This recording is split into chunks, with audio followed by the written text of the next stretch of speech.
E&M guidelines for 95 versus 97. The first person wrote, I see EM guidelines 95 and 97 used in prep tests for the CPC. Can you explain what these guidelines are? I'm not sure what these are.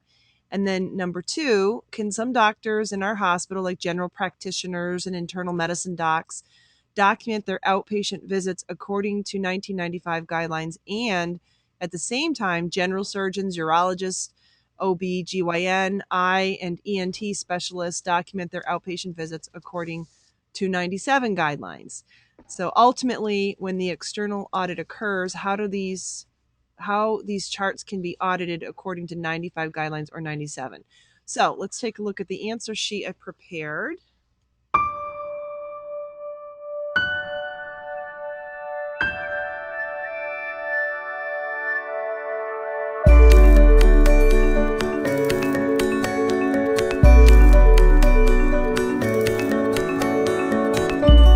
So what I did is I took a screenshot of my actual manual, because I do like, when I teach everything, to take you right to the book versus just typing a whole bunch of stuff on a slide, so you can really see things in context.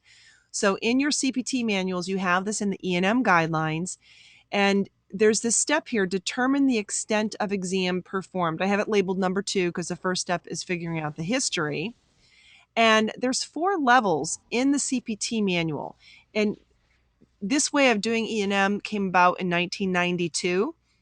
So they don't really call it 92 guidelines, but just to give you a little history, that's when it started. So they've got 4 scores that you can have. 4 score, no, never mind. Problem focused, expanded problem focused, detailed, or comprehensive. Now, part of my technique when I'm teaching E&M is I teach you to convert these phrases to one letter. So PEDC, problem focused, expanded problem focused, detailed, comprehensive. So this is what doctors had to first start with. Prior to that, they were just coded by time. 10 minutes, it's a level 1. 20 minutes is a level 2. The higher the level, the more money. So they came out with these guidelines, and this is the problem. Problem focus is easy. It's a limited exam of the affected body area or organ system. So if they come in with pain in their knee, well, the doctor isn't going to do a full workup. They're just going to focus on their knee. So that would be problem focused. Expanded problem focus, it's a limited exam of the affected body area or organ system and other symptomatic or related organ systems. So I call it a limited plus. So it's that one organ system, the reason they came in, and maybe one more. For example, if a patient comes in with a headache, it could be stress related, or it could be something very serious like a tumor. So they might do a neurological type questions and look at a couple organ systems to try and figure out what they're dealing with. Then a detailed level of exam is an extended exam of the affected body area and other symptomatic or related organ systems. This is almost word for word the same as expanded problem focus, but the only difference is limited versus extended. That's really the only difference. And then comprehensive is a general multisystem exam or a complete exam of one organ system. So the problem focused is easy. The comprehensive was easy to figure out. But doctors were like, well, how do I know limited versus extended? That's kind of nebulous, So that's when they came out with the 97 guidelines. So what we just read here is basically the 95 guidelines. Without going into a whole, 3-hour E&M lecture, you've got your 3 key components: history, exam, and medical decision-making. The difference between 95 and 97 guidelines is primarily dealing with this exam issue. There are a few little nuances of difference in the history and medical decision-making, but a bulk of it is what we just discussed. Okay, so that's kind of like the 95 versus 97. And when they talk about body areas or organ systems, they're listed right in CPT for you. So here are the body areas: head, neck, chest, abdomen, genitalia, groin, buttocks, back, each extremity. So what you want to understand here, since we're talking about it, is these bullets are kind of literal. So if you have each extremity, so the right arm would count as one bullet, or if you were doing an audit, you'd have a little checkbox. Left arm, one checkbox. Right leg, one checkbox. Left leg, one checkbox. So each extremity, so this could be up to 4. But chest, including breast and axilla, if all 3 of them were looked at, this just counts under this one bullet. And then organ systems are here. Eyes, that's one bullet. Ears, nose, mouth, and throat all count as one bullet. It's not 4 different things. It counts as one bullet for adding up the exam stuff. Okay, so I just want to give you that little tidbit there.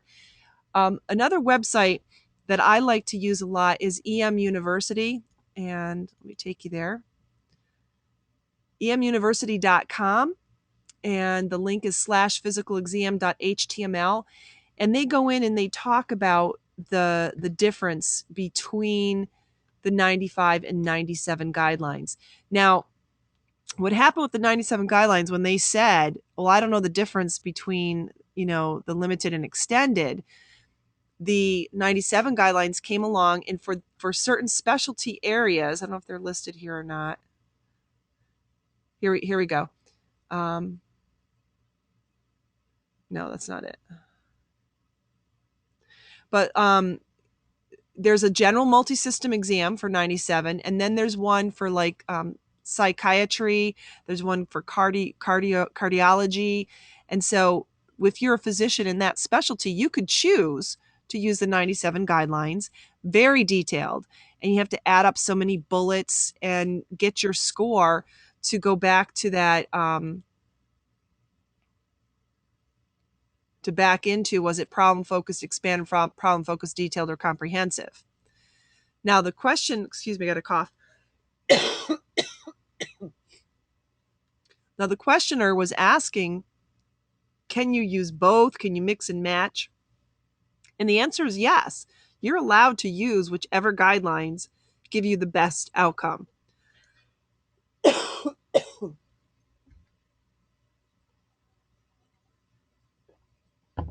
Sorry about that.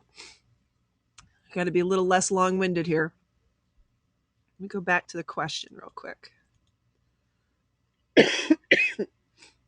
So on the board exam, they don't go into too much detail with the 97 guidelines, not for the CPC exam. Now, if you're sitting for the E&M specialty exam, yes, you bring in your audit tools and you do all those little checkbox thingies.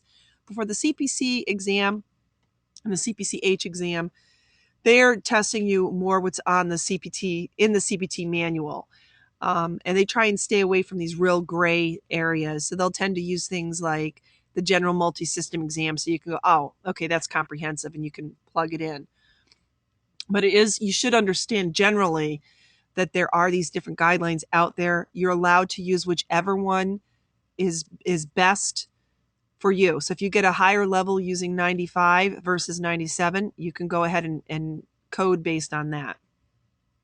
And then for the second question, yes, absolutely. You can have some using 95 guidelines, some using 97. You're totally allowed to do that. The intent was to have the 97 supersede the 95, but that just didn't happen. It didn't work out that way.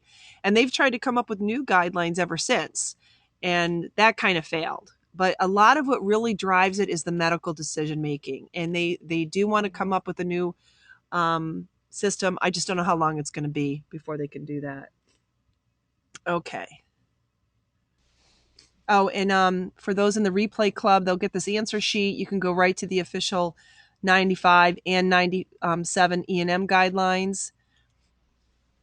Just to give you an idea of what it looks like, it's cms.gov.